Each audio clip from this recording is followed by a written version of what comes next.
السلام عليكم ورحمة الله وبركاته.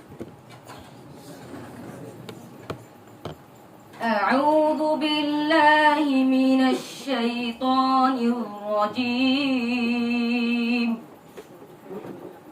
بسم الله الرحمن الرحيم.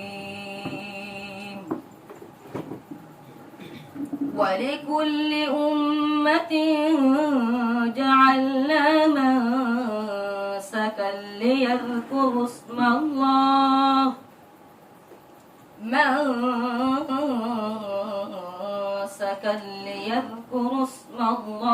على ما رزقهم من بهيمة الأنعام. فإلهكم إله واحد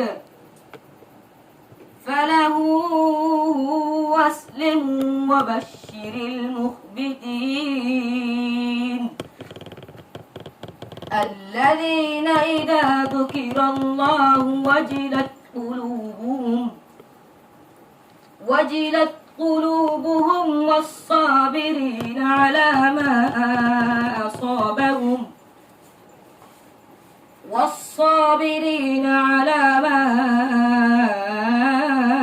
أصابهم والمقيم الصلاة ومما رزقناهم ينفقون.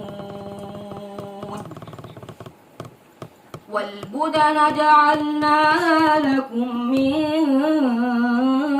شعائر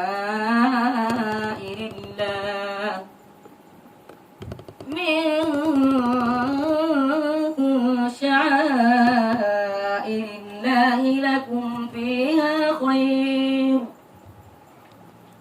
فاذكروا اسم الله عليها صواف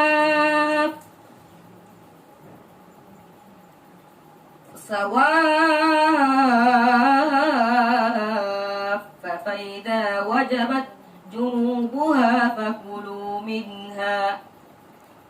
فكلوا منها وأطعموا القانع والمعتر كذلك سخرناها لكم لعلكم تشكرون. لن ينال الله لحومها ولا دماؤها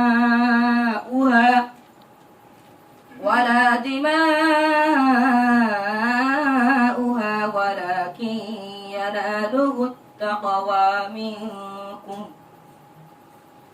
كذلك سخرها لكم لتكبروا الله على ما هداكم وبشر المحسنين.